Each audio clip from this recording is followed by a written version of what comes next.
রাজিম বিসমিল্লাহির রহমানির রহিম। গোয়ালচালা একতা যুব সংঘ কর্তৃক আয়োজিত আজকের পবিত্র ঈদ উল ফিতর উদযাপন উপলক্ষে বার্ষিক ক্রীড়া প্রতিযোগিতা, পুরস্কার বিতরণ ও সাংস্কৃতিক অনুষ্ঠান 2025-এর সম্মানিত সভাপতি জনাব মোহাম্মদ মনির হোসেন, সভাপতি গোয়ালচালা একতা যুব সংঘ। আরো উপস্থিত আছে, গাজি গাইতে করব না, আপনারা আমার সকলেই আমার ঘরের মানুষ, আমার গোয়ালচালার ভাই এবং বোনেরা, আপনাদের সকলকে আমার বাবা চৌধুরী তানভীর আহমেদ সিদ্দিকী সাহেবের পক্ষ থেকে সালাম। উনি গোয়ালচালা এলাকা তথা ফুলবাড়িয়া ইউনিয়নটা অত্যন্ত ভালোবাসেন এবং এই ভালোবাসার মূল কারণই হচ্ছে যে আমরা সবসময় মনে করি যে ফুলবাড়িয়ার মানুষ আমাদের কাছের মানুষ, আমাদের অন্তরের মানুষ।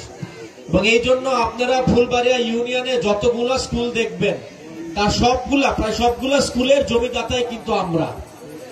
এবং এই জমিদার যে আমরা দিয়েছি, এই জমি দিয়ে কিন্তু আমরা আমাদের নামে স্কুল করি নাই। বাংলাদেশে এমন কোন, আমার জানা মতে এমন কোন উপজেলা বা জেলা বা থানা পাবেন না যেখানে নিজে জমি দিয়ে তার নামে স্কুল না করছে, এটা কিন্তু পাবেন না। তো আমার বাবা চৌধুরী তানভীর আহমেদ সিদ্দিকী সাহেব যেই কাজে বিশ্বাস করেন, উনি মানুষের সেবাতে বিশ্বাস করেন। উনি কি জীবনে পাইলেন এটা কিন্তু উনি কখনো দেখেন নাই। উনি কালিয়াকুরের মানুষকে কি দিতে পারলেন, ফুলবাড়িয়ার মানুষকে কি দিতে পারলেন, আপনাদের কি দিতে পারলেন, এটা উনি সারা জীবন দেখে গেছেন। এবং আমাদের পরিবার দীর্ঘ 500 বছর ধরে আপনাদের সেবা করে এসেছে। আমার বাবা যেভাবে আপনাদের সেবা করে এসেছে, ইনশাল্লাহ আমিও আপনাদের সেভাবে সেবা করতে চাই, আপনাদের ভালোবাসা চাই, আপনাদের দোয়া চাই। আমার আগে অনেকে অনেক বক্তব্য দিয়ে গেলেন, তো নতুন করে আমি একই জিনিস আর বলতে চাই না। আমার আগে যে বক্তব্য দিলেন মানোয়ার হোসেন সাহেব, উনি একটা কথা বলেছেন যে আমরা আমাদের কাছে ফুলবাড়িয়াতে আমরা সব তৃতীয় ক্লাসের নেতা পেয়েছি, আমরা সিনিয়র কোন নেতা পাই নাই। তা আমি তো সিনিয়র নেতা জীবনে পাই নাই, আমার কাছে সেকেন্ড ক্লাস নেতাই হচ্ছে আসল নেতা। কারণ বাংলাদেশ জাতীয়তাবাদী দল টিকে আছে তাদের কর্মীর ভালোবাসার জন্য, কোন নেতার ভালোবাসার জন্য কিন্তু জাতীয়তাবাদী দল এতদিন টিকে থাকে নাই।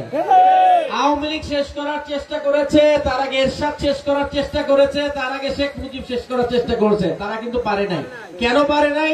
কারণ বাংলাদেশ জাতীয়তাবাদী দল, শহীদ জিয়ার দল, খালেদা জিয়ার দল, তারেক রহমানের দল মানুষের মনের ভিতর ঠাঁই করে নিছে। আমাদের দলটা চলে কর্মী দিয়ে, নেতা দিয়ে আমাদের দল চলে না। এই জিনিসটা বুঝতে হবে, এই জিনিসটা উপলব্ধি করতে হবে। আজকে আমরা যেই 2025 সালে আমরা আসছি, 2025 সাল মানে কি, আমরা আগামী 15-20 বছরে বাংলাদেশ অনেক এগিয়ে যাবে। সেই এগিয়ে যাওয়ার জন্য আমাদের একটি শিক্ষিত সমাজ দরকার। আপনারা 31 দফার ভিতর জনাব তারেক রহমানকে দেখেছেন যে উনি শিক্ষার উন্নয়নের কথা বলেছেন, উনি শিক্ষিত সমাজের কথা বলেছেন। আমরা চাই কালিয়াকুরের রাজনীতিতে আরো শিক্ষিত ছেলে মেয়ে উঠে আসুক, এটা আমরা চাই। এটা কেন চাই? কারণ আমরা চাই যেন আমরা কালিয়াকুর থেকে সবচেয়ে বেশি সরকারি চাকরি যেন কালিয়াকুর থেকে দিতে পারি, গাজীপুরের ভিতর যেন সবচেয়ে বেশি দিতে পারি। আমাদের কালিয়াকুরের ভিতর সবচেয়ে বেশি শিক্ষিত লোক হচ্ছে ফুলবাড়িয়া ইউনিয়নে। আমরা যদি এই শিক্ষিত সমাজকে কাজে লাগাতে না পারি, আমাদের কখনোই আমাদের সমাজের উন্নয়ন হবে না। সমাজের উন্নয়ন না হলে দেশের উন্নয়ন হবে না। দেশ যদি না থাকে তাহলে দল থাকবে না। এই জিনিসটা আমাদের মনে রাখতে হবে। আমি আপনাদের আরো বলতে চাই যে আমরা সব সময়, আমি যদি তানভীর আহমেদ সিদ্দিকী হিসেবে ছেলে হিসেবে সব সময় একসাথে রাজনীতি করার চেষ্টা করেছি এবং ইনশাআল্লাহ ভবিষ্যতেও করব। যারা বিশৃঙ্খলা করার চেষ্টা করে তারা আওয়ামী লীগের দোসর, তারা বিএনপি হইতে পারে না। তারা আওয়ামী লীগের সাথে মিলে ব্যবসা করে, তারা আওয়ামী লীগের সাথে বালু মহল দখল করে, গাছ কাটে, বিভিন্ন রকমের কার্যকলাপ করে। এদের কাছ থেকে আমাদের সাবধান থাকতে হবে।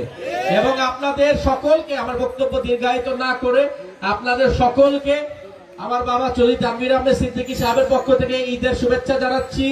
বাংলাদেশের 3বার প্রধানমন্ত্রী বেগম খালেদা জিয়ার পক্ষে ঈদের শুভেচ্ছা জানাচ্ছি। আমার নেতা জনাব তারেক রহমান সাহেবের পক্ষ থেকে ঈদের শুভেচ্ছা জানাচ্ছি। ইনশাআল্লাহ আপনারা সকলে আমার ঘরের মানুষ, সামনে আবার দেখা হবে। সবাই ভালো থাকেন, সুস্থ থাকেন। খোদা হাফেজ। বাংলাদেশ জিন্দাবাদ।